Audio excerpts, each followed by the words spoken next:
On this question, how can governments enact regulations to help on this, help manage plastic waste? Yes, thank you, Nash. The government has done a great job with ensuring that we all manage our plastic waste and pollution at large. I will take you back in 2019 when the government embarked the enforcement on plastic, on the ban of plastic waste. Sorry. Thank you so much, Nash, for that question. Allow me to take you back. Remember, in 2019, the government embarked on enforcement of the ban of plastic. And this included, the government had set rules to ban all the plastic companies in Uganda. And these were tight rules that most of the manufacturers came in and negotiated with the government. So the government and the stakeholders had to sit and then revise these new rules. And the new efforts and the current actions have been put in place. And this is what it implies. I'll share with our listeners that now the government has revised the National Environment Act under 2019 and banned all the carrier bags in school under the Micron 430. So this one, what does it mean? That all the children who are going to school should not take the plastic bottles, plastic container. Be an effort of a parent to give a child a reusable, a reusable bottle. Every time they go to have water juice, please pack in that. Impose a mandatory condition to manufacturers to establish recycling plants and ensure that they follow the plastic materials and bring them back for recycling. So this is also another initiative that the government has done, and we have seen so many recycling plants in our country, like in different areas of Uganda. We have these plastic recycling companies and where we sell our plastics. And then also another intervention, there's a specific emphasis that has been put on nationwide multi-sector multimedia environmental literacy campaigns to empower citizens to follow the right management hierarchy. This one talks about me and you and another person, maybe our listeners who are listening to us, that it is your right, it is your responsibility to know how to effectively dispose of this plastic. So the sensitization campaigns, the government has started creating them and ensuring that they target everyone and know why you have to put the plastic in the right position. But also lastly, the government has also created awareness through schools, has put different interventions in schools to ensure that the school children, the ongoing school children, know the right procedures or know where to litter this or to dispose of these plastics. In different networks, I'll speak like environmental school education programs, the UNESCO associated school network projects, and so many other sustainable education initiatives that ensure that these children understand that when we dispose of plastic in the environment, the dangers and what if we dispose them right, what we get. Thank you. You're welcome. What are the most effective ways of disposing these plastic wastes? Yes, like I said earlier in our discussion, the most effective ways of disposing of plastic is one, we should all ensure that we have a dustbin at our workplace, where we stay, where we live, in our communities where we be. Ensure that when you sit, ensure that you have a dustbin where to litter, because it all comes from littering. When we manage how to dispose of this plastic, we should ensure that we have a dustbin next to us. And also it is always very good if we have separated dustbins. If you have a dustbin tackling biodegradable waste, please ensure that you place all the biodegradable waste in one place, and also the plastics. Ensure that you have a separate dustbin or a separate garbage for the plastic. Why are we doing this? When you sort out this waste, it is going to help, or it's going to quicken the work of these people who are going to collect this waste from your home or from your office. And when they take them for recycling, when they take them to those companies where we sell them or where we collect them together, it is in the process of even recycling.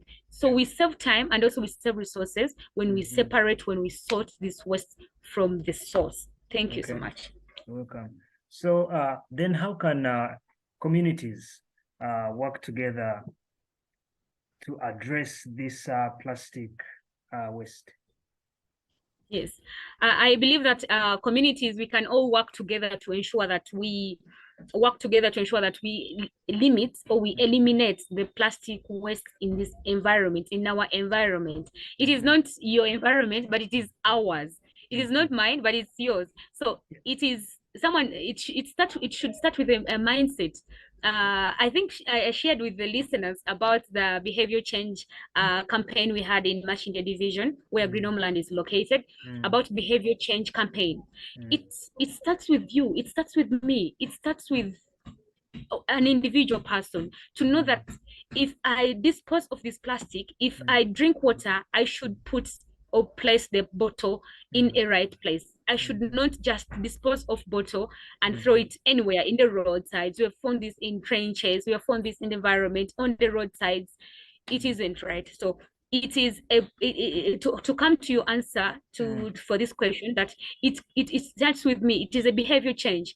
It is a mindset change that we should start with me to know where I can put this waste, where I can dispose them of. And when we do that as communities, we should we must have said that we are working towards a very good change in our environment, because when we eliminate these plastics, at the end of the day, we shall have a very good environment and a very good climate for us, because we believe that plastics also affects the climate change. Yes. You've talked about having these baskets around places where people are so that they can place their plastics, right? Yes. So how about this person who have just bought, like, let's say, for example, water in a shop, and then he has drank water? So what advice could you give to that person? To the person that has just bought a bottle of water from the shop? From the shop, yeah. Yes, and he Even does other not take plastics. water from a plastic. Because they drink. Now, this person, now I can say that now so many youth will ask me that, do I have to work with, these are by the some of the questions we have been taking from the community, that now do I have to work with a bottle from maybe from Nigeria to Nansana, that I have to keep this bottle with me? What I can say is that, first of all, if you do not have a bag, like us ladies, we always work with a bag. If you have taken something and you do not have a bag, maybe for men, if you have a bag, please place it in your bag. After drinking, place it in the bag. When you reach home, or when you reach in a place that you have seen a dustbin, please place it there. Secondly, if you do not have a bag, ensure that you cannot walk within if it's a car, if you're in a car, I'm happy that we have new environmental policies about waste, especially with the cars and the transport sectors in Uganda. We have a new policies that every vehicle should have a dustbin. So when you're in a car, it's good we have a new policy, and I appreciate the government for putting that in place. And I hope the transporters and the people traveling should really embrace this. It's a very good initiative, that when you're in the car, please place the plastic bottle in the car. And when you are just on the roadside walking, at least ensure that ensure that if you do not find a garbage or a dustbin around, ensure to keep it and place it in the right place. I do not advise people to just walk because you're not seeing a dustbin, or you're not seeing a place, a garbage collection center. Then you should throw it because you've not seen that. No, it isn't right. Walk with it. It does not harm. Just one bottle. Walk with that. Ensure when you reach at a place where there is a dustbin, there is a garbage center, place it in the right place. Then those people, they know when they collect that garbage, they know, even when, okay, sometimes they may not be sorted, but at least you've helped, because they'll find it there, then take it to the right place, then sort them out, than disposing them off in trenches and in drainage patterns. Thank you. Okay. Thank you so much, Sharon.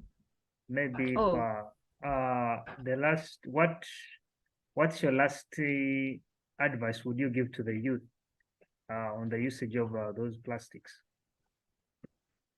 My last advice to all our youth listening out there. Yeah. I know they are all listening and watching us. My last advice is that I am pleading with you, please help this world. You're not helping Uganda only, but you're helping the entire world, but basically our motherland Uganda. If you have your plastic with you, ensure to dispose it in the right place. If you cannot dispose it in the right place, please ensure that you recycle it, because you say I don't want to dispose it of. Please ensure that. Thank you so much. My last word to my fellow youth is I am pleading with you, please kindly ensure to follow these new guidelines that the government has put in place, especially about waste management policies, and also with our plastics that we always use. We are the end users, because at the end of the day, the manufacturers will manufacture, but they are manufacturing for us, the buyers, and to use them. Yes, they're helping, but we can find a way. Thank you so much. Last word to my fellow youth is I kindly request you to follow these government new policies on waste management, especially if we are traveling. If you've eaten something, please ensure to ask for a dustbin. I know the vehicles have now started, they've given 30 days to ensure that they put this in place, but I know some vehicles have started having these dustbins. So let's utilize them. Don't eat and throw through the window. It's a very bad habit. But also, lastly, I would say that let's save our motherland Uganda, let's save Africa, let's save the world, let's save our aquatic life, because these plastics, when they affect and block these drainage systems and patterns, at the end of the day, we shall not have clean water. Our aquatic life will have to die when they go into these oceans. And you know, Uganda, we have fresh waters. When they go into these oceans, our lakes, at the end of the day, we shall not have fish. Who wouldn't like to eat fish? Okay, yes. So our income, because when we don't have this fish, we export some fish, we sell this fish in order for the country to have an income, and also for other activities to operate. So let's save our water bodies, let's save our environment, let's save our soil, let's save our lives, because when we also burn them, because some people may collect and burn, we also harming our respiratory systems and causing so many diseases to our life. Thank you so much. You're welcome. Thank you so much for that awareness, Sharon. Bye-bye and have a good day. Yes. Thank you. Bye. Bye.